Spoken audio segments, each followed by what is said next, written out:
नमस्कार। जन स्रोत न्यूज में आपका स्वागत है। मैं प्रदीप तिवारी। आईआईटी खड़गपुर की हाल ही में एक अध्ययन जारी हुआ जिसमें वनों को लेकर चौंकाने वाले तथ्य सामने आए।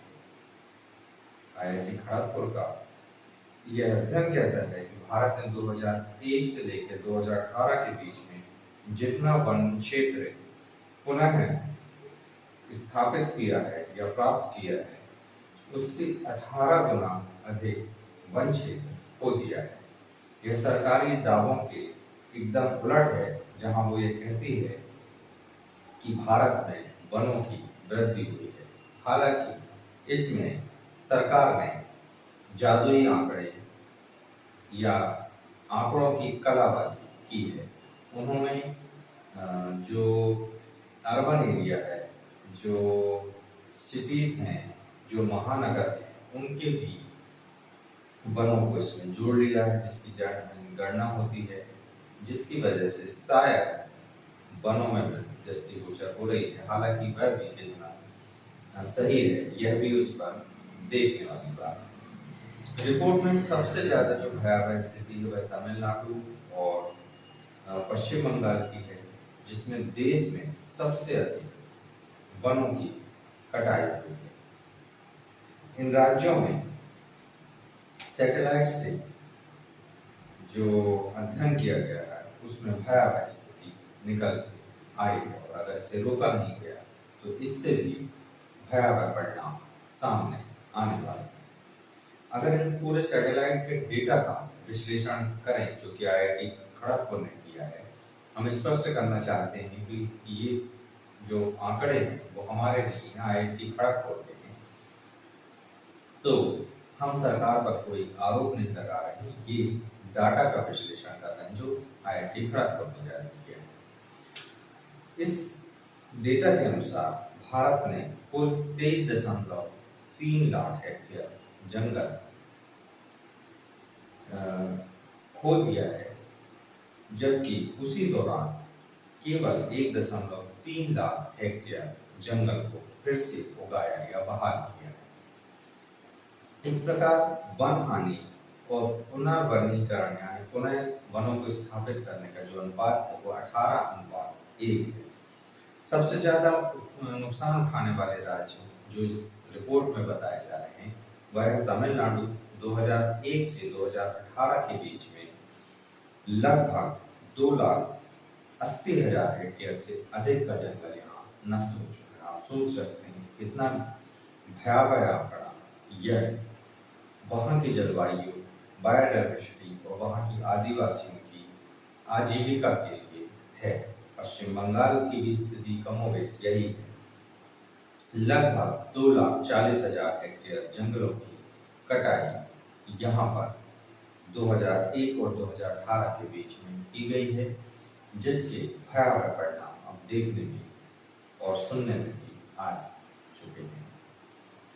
ओडिशा, असम, आंध्र प्रदेश और केरल की भी कमोबेश इसी लाइन में और इसी तरीके की स्थिति है, जहां पर वनों का भारी नुकसान हुआ है। आईआईटी के शोधकर्ताओं के अनुसार वनों की इस जो इतनी बड़ी मात्रा में जो क्षति हुई है उसके जो प्रमुख कारण इस शोध में निकल के आए हैं वो है शहरीकरण और औद्योगिकीकरण, जिस पर हम हमेशा प्रश्न उठाते रहे कि विकास की दिशा और दशा क्या हो। खनन और इंफ्रास्ट्रक्चर विकास, किनको खनन के लिए दिया जाए ना दिया जाए, इस पर जनशोध हमेशा प्रश्न उठाते रहे। कृषि विस्तार और जलवायु परिवर्तन, जिस पर जनशोध ने अनेक एपिसोड बनाए। जंगल की आग और अनियंत्रित कटाई, ये सारे वो कारण हैं जिनकी वजह से वन नष्ट हो गए। विशेषज्ञों की चेतावनी कि यदि यह रुझान जारी रहा तो भारत में जैव विविधता, आदिवासी आजीविका और जलवायु परिवर्तन पर और उसके संतुलन पर गंभीर संकट खड़ा हो सकता है।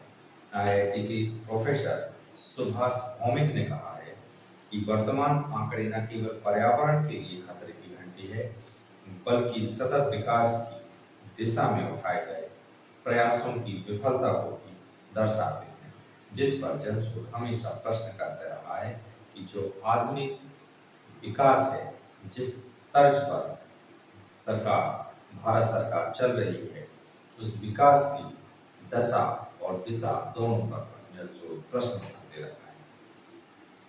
सरकार ने दावा किया है कि भारत का कुल वन क्षेत्र बढ़ा है, लेकिन विशेषज्ञों का इन आंकड़ों में प्लांटेशन को शामिल किया गया है, जो कि वास्तविक वन नहीं है और ना वहाँ पर वैसी बायोडाइवर्सिटी है या वैसे जंगल स्थापित हो रहे हैं। जनशोध न्यूज जंगलों की रक्षा के लिए चलाए जा रहे किसी भी प्रयास का समर्थन करता है।